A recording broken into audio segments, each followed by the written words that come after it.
Hi, my name is Pamela Coons, Associate Professor of Medicine in the Division of Oncology at Yale School of Medicine and Yale Cancer Center. I'm excited to announce ASCO's new open access journal, JCO Oncology Advances. As the inaugural editor-in-chief, I hope to support JCO Oncology Advances to become the premier platform to bridge the gap between accessible scientific research and clinical care. Stay tuned for more information, including new article types, at ascopubs.org/JCO Oncology Advances. We look forward to seeing your submissions in spring of 2024.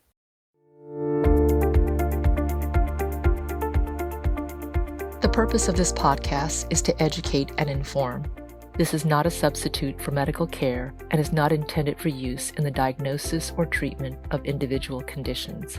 Guests on this podcast express their own opinions, experience, and conclusions. The mention of any product, service, organization, activity, or therapy should not be construed as an ASCO endorsement.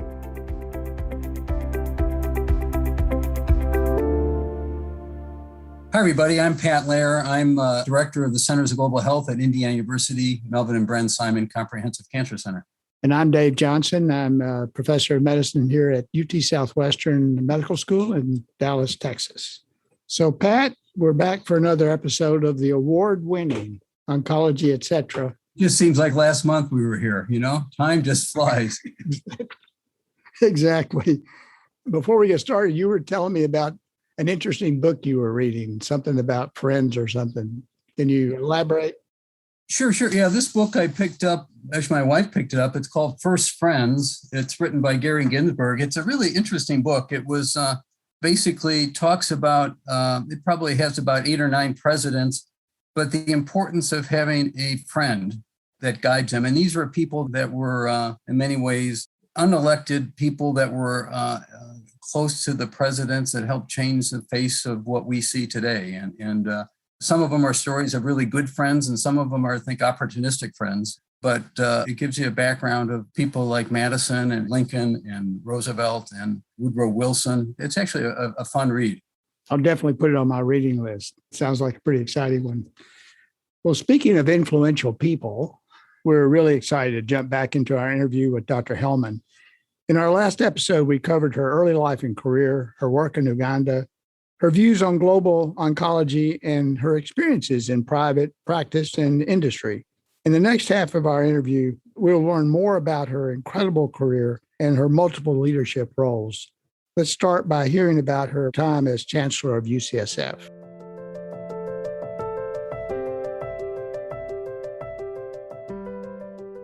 Let me transition a little bit. What I'd like to do is talk a little bit about your leadership. One of the next big roles you had, you became Chancellor at UCSF, correct? Mm-hmm. And so, as Dave said, I think you were the first woman in that role. I was. You were a groundbreaker from that capacity. So now, instead of working for people, obviously I understand that there's people you work for when you're Chancellor too, but tell a little bit about that transition from industry back into academics and how that felt, and the role of being a leader, and then maybe the responsibility of being the first female chancellor. There were parts of being the chancellor at UCSF, I would say most parts of it, that I just thought were fantastic. I loved being back at a hospital and clinics. Just the way the hospital and clinical enterprise at UCSF works, the chancellor is the board. And so once a month, you'd have, neurology or cardiology come in and tell you about what had happened, quality control, things that had gone on. And I would have done that all day long. I mean, it was just so interesting. It was so important to run a great clinical enterprise that getting back closer to patients and medicine, I thought was fantastic. The other thing was the educational enterprise. And UCSF, as you know, has medicine, pharmacy, dentistry, nursing. I always tell people, no undergraduates, no English majors, no marching band. and the other chancellors reminded me, no athletic director, which apparently is a very good thing. So UCSF is a very special and unusual place. And I loved the science. I would show up at research seminars and things like that as often as I could. So there were so many parts of being at UCSF that I thought were just off the charts great. the hardest thing about being at UCSF, being the first female chancellor, I think was challenging, but not in ways you might expect.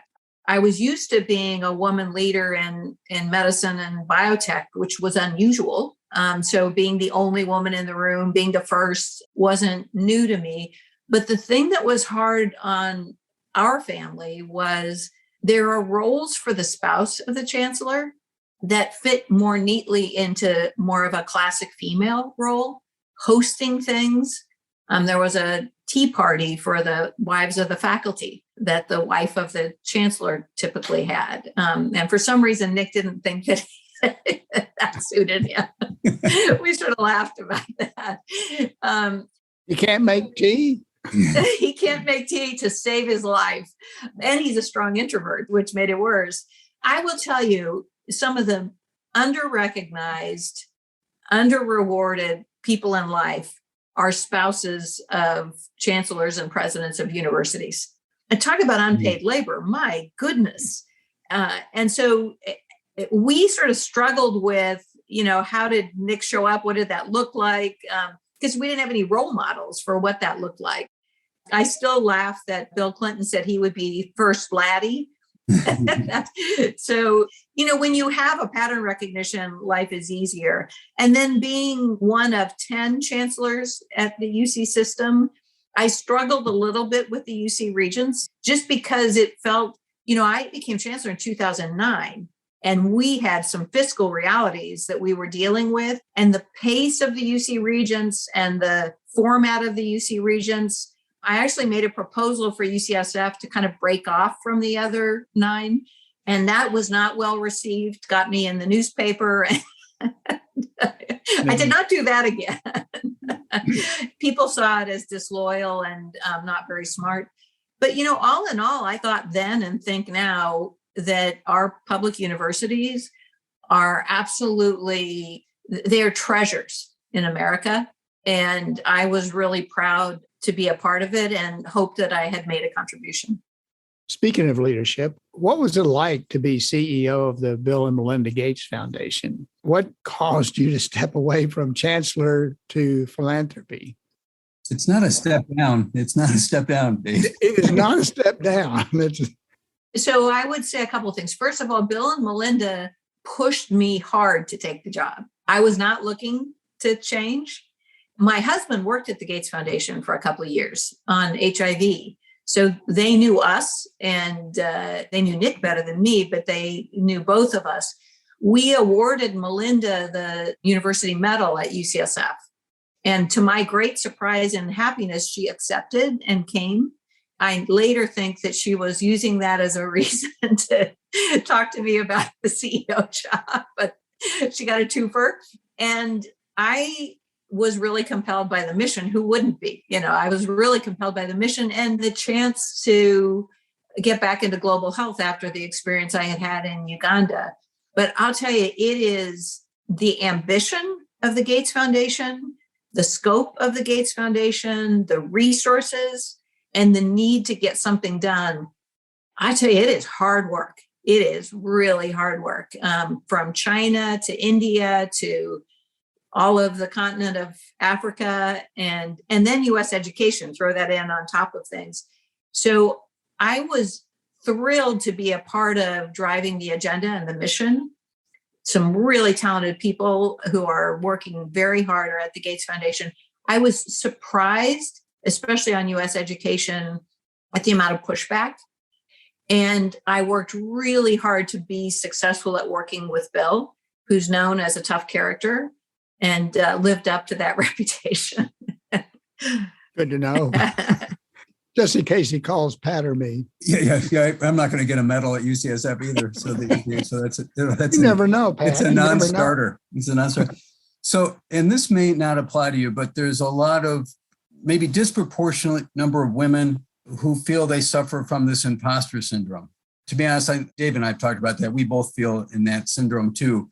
But along the way, if you think about, growing up in Reno, Nevada, and suddenly now being a chancellor and head of the Gates Foundation and National Academy of Science, was there ever this sense of that, wait a minute, what's going on? Is this real?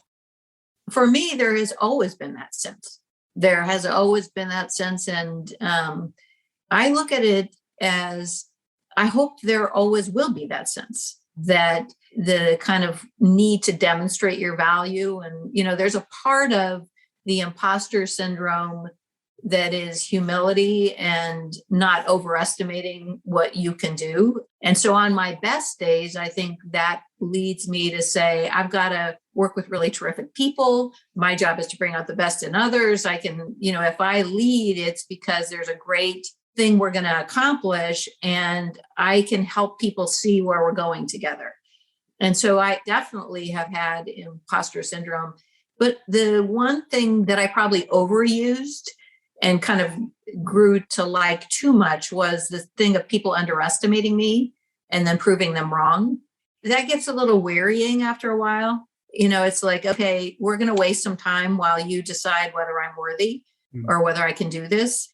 And let's not waste that time. Why don't you assign to me, give me some confidence, and I'll live up to that. And I mentioned Art Levinson was my boss for most of the time I was at Genentech. And he had no time for imposter syndrome. He was like, look, how many promotions do you have to get before you think, okay, I can get this done? He thought that was sort of, he just didn't have time for it. We had things to do and he had jobs to get done. And one of the things I loved about him is he would constantly push me to say, you're capable of more than you think you are, which I think is the sign of a fantastic manager. Which he was and is. And so I've tried to push myself to do that. And the thing is, look, you can do this. Come to me for help. We'll make sure you succeed, but don't underestimate yourself. And I think that's a consequence of imposter syndrome, is both wasting time proving yourself and not taking on something that you think, actually, let me give that a try, and stack the deck in favor of succeeding. And so I think that's the thing that, there's a certain fierceness that I've always had that I like about myself, that like, of course we will succeed. Failure is not an option. Of course we will succeed. And I think that comes from working on things that I value a lot and care about a lot. You have been on a number of different boards, including Pfizer as well as Facebook. And in that capacity, you've seen a lot of leaders. Can you talk a little bit about the strengths and the weakness of the various leaders, as well as serving on the boards and the capacities of that, of the different companies? Yeah, well, first, let me say, I know ASCO is actually really good about being careful about conflicts of interest and things like that. And I am too. So when I became chancellor at UCSF and then CEO at the Gates Foundation, I avoided being on life sciences boards. And so I got asked a lot by biotech and pharma boards to be on their boards.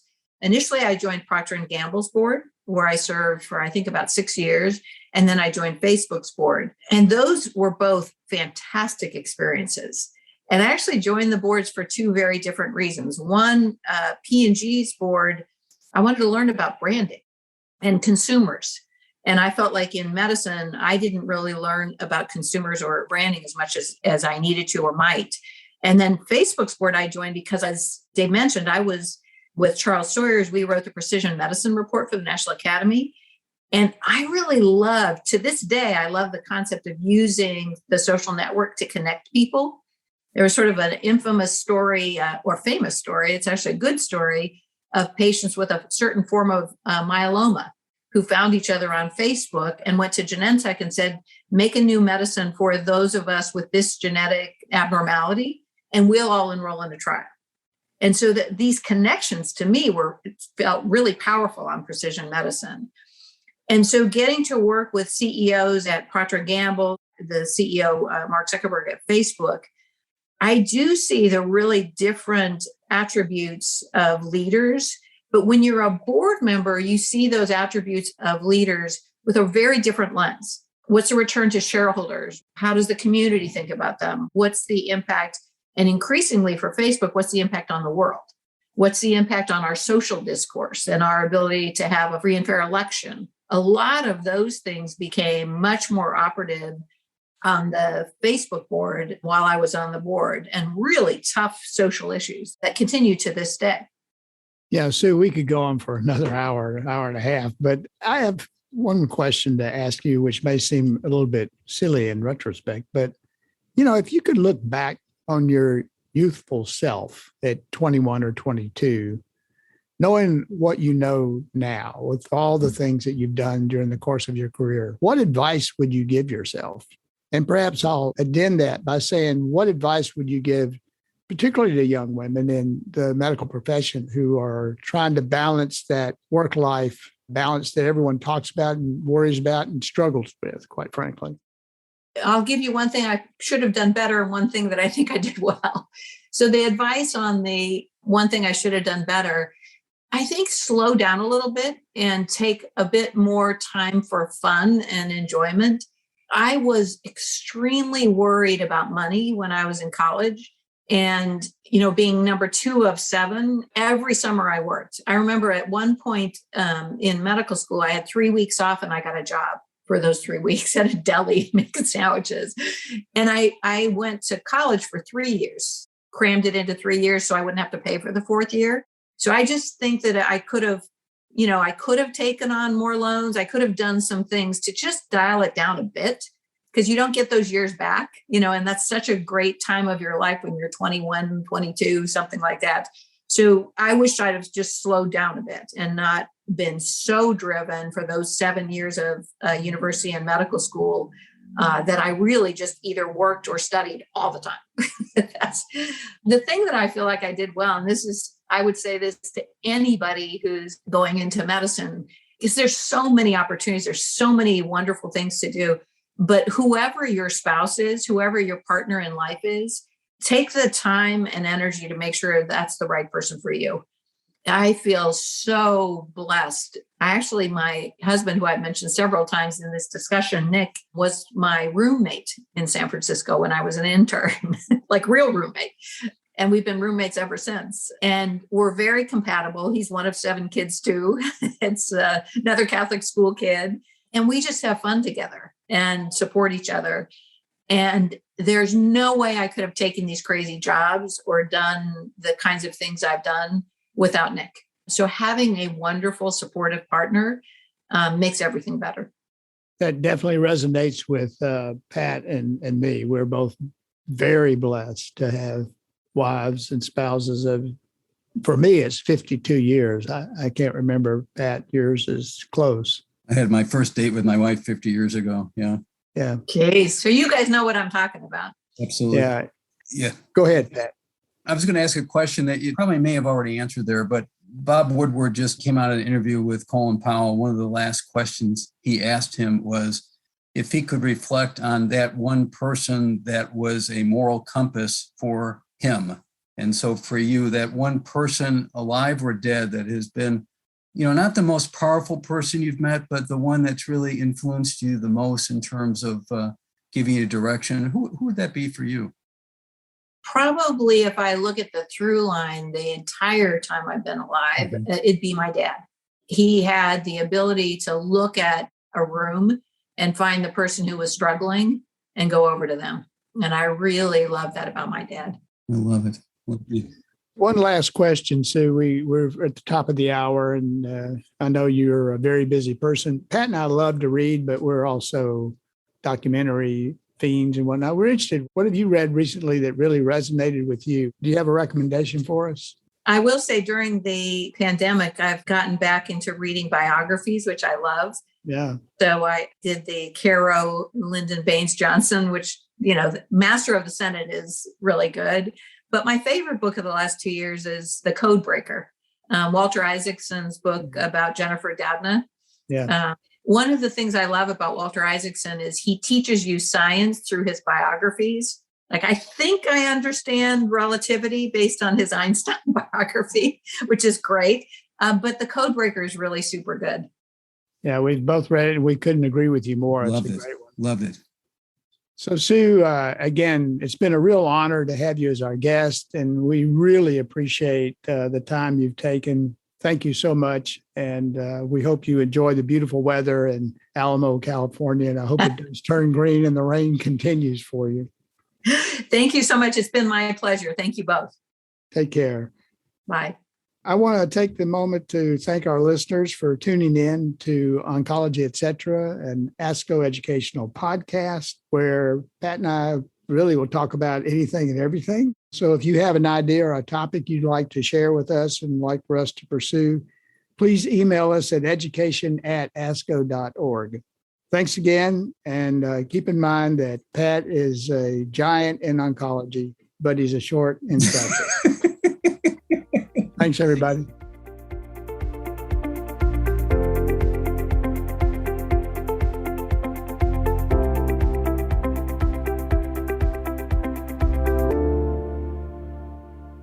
Thank you for listening to this week's episode. To make us part of your weekly routine, click subscribe. Let us know what you think by leaving a review. For more information, visit the Comprehensive E-Learning Center at elearning.asco.org.